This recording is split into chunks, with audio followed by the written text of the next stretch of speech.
Kemudian ikhwan fillah, azakumullah, yang ketiga tentang keutamaan jihad. Bahwa jihad ini banyak keutamaannya, puluhan keutamaan jihad ini. Puluhan keutamaan. Dan orang yang mati syahid itu diampunkan seluruh dosanya kecuali hutang. Dalam hadis yang sahih yang diriwayatkan oleh Imam Muslim, Nabi bersabda, "Yughfaru lisyahidi kullu dzanbin illa ad-dain."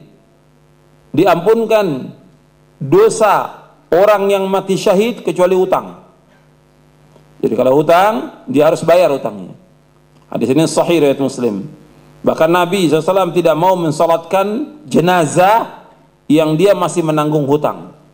Nabi nggak mau salatkan. Jadi masalah hutang ini menunjukkan masalah yang besar. Kemudian yang keempat yang perlu diperhatikan tentang tujuan disyariatkannya jihad. Tujuannya apa disyariatkan jihad itu? Antum lihat ayatnya dalam surah Al-Baqarah, surah yang kedua ayat 193. Dalam surah Al-Baqarah, surah 2 ayat 193, yang bawa mushaf Al-Quran dibuka, Allah berfirman, وَقَاتِلُوهُمْ حَتَّى لَا تَكُونَ فِتْنَةٌ وَيَكُونَ الدِّينُ لِلَّهِ فَإِنِ انْتَهَوْا فَلَا عُدْوَانَ إِلَّا عَلَى الظَّالِمِينَ. Dan perangilah mereka sehingga tidak ada fitnah lagi, dan sehingga agama itu hanya untuk Allah saja.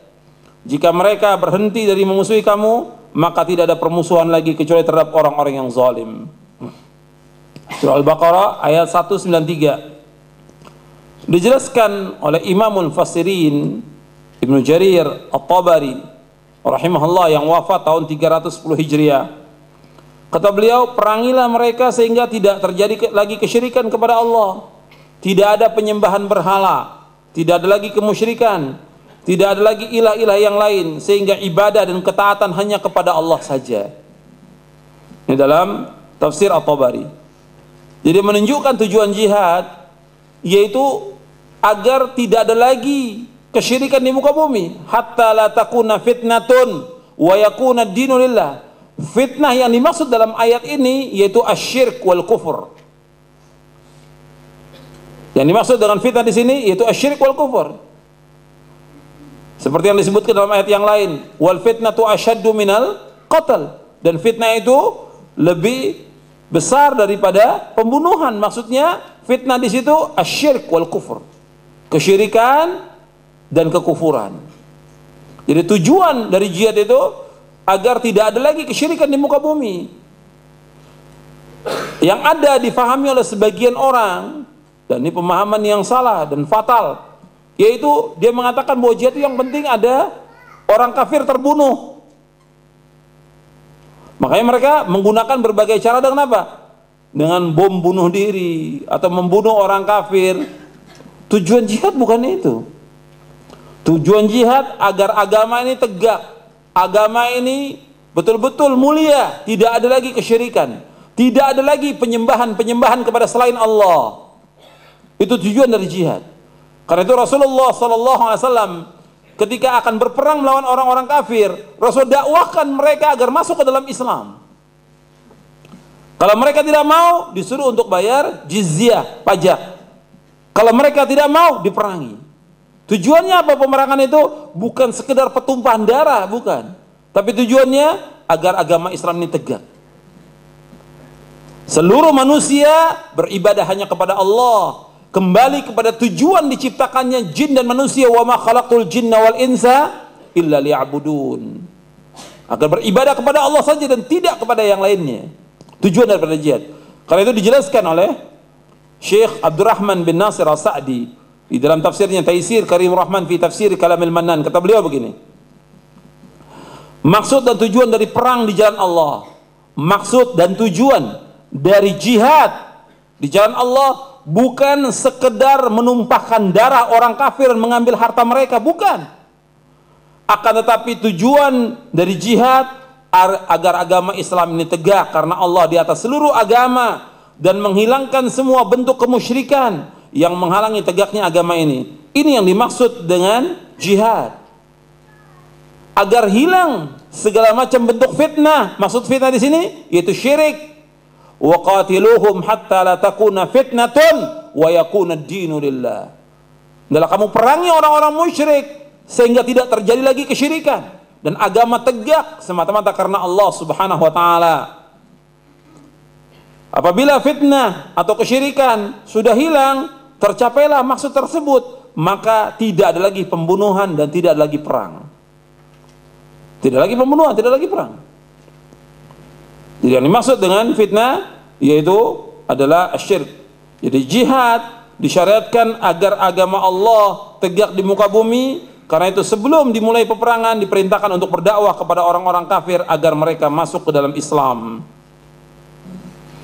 Jadi akhwan fiddin, azakumullah, jadi pemahaman tentang jihad selama ini disalahpahami oleh sebagian orang. Dianggap apa saja bentuknya melawan pemerintah dianggap jihad. Membunuh orang kafir dianggap jihad. Memberontak dan segala macam bentuk itu dikatakan ini tidak benar. Jihad itu adalah mengeluarkan semua tenaga dan kemampuan untuk melawan orang kafir di medan perang bersama ulil amri, di medan perang bersama ulil amri, bersama pemerintah. Dan nggak bisa berangkat sendiri-sendiri. Dan juga tidak boleh setiap orang mengumumkan jihad, karena jihad haknya ulil amri. Ada haknya rakyat, ada haknya ulama, ada haknya ulil amri. Nah sekarang ini hak ulil amri diambil oleh sebagian ustadz, sebagian dai. Ya, kadang-kadang di khutbah Jumat atau di mimbar, di kajian, kita jihad. Jihad itu haknya ulil amri, dan dia yang berhak untuk mengumandangkan jihad. Dan dia memerintahkan untuk berangkat ke medan jihad, bukan setiap orang. Apakah ulil amrinya orang yang baik atau ulil amri orang yang jahat? Dan tujuannya dari jihad ini seperti yang saya sebutkan, yaitu tujuannya agar agama Islam ini tegak. Bukan sekedar terbunuhnya orang kafir, bukan. Makanya apa yang dilakukan dengan bom-bom yang mereka katakan bom jihad, ya, istilahnya mereka bom jihad. Pada hakikatnya bukan bom jihad, bom bunuh diri. Bukan bom jihad. Kalau bunuh diri, ya kembali kepada hukum apa? Hukum bunuh diri. Dalam Islam, bunuh diri hukumnya apa? Hukumnya haram dan dosa besar. Allah berfirman, "Wala taqtulu anfusakum, innallaha kana bikum rahima." Dan jangan kamu membunuh diri kalian, sesungguhnya Allah sangat sayang kepada kalian. Jangan membunuh diri kalian. Jadi bom yang dikatakan bom jihad pada hakikatnya bom bunuh diri. Kemudian juga kalau mereka membunuh orang-orang kafir yang punya perjanjian dengan negara Islam, maka dia membunuh orang yang dia bunuh itu mengakibatkan dia tidak mencium aroma surga. Nabi bersabda, "Man qatala mu'ahadan lam yarah raihatal jannah wa inna rihaha la yujiju min masirati arba'ina aman." Barang siapa yang membunuh seorang kafir mu'ahad, maka dia diharamkan mencium aroma surga. Sesungguhnya aroma surga tercium sejauh perjalanan 40 tahun. Hadis sahih riwayat Bukhari. Jadi ini tujuan yang harus perhatikan, bahwa membunuh orang atau bom bunuh diri pada hakikatnya bunuh diri, bukan jihad.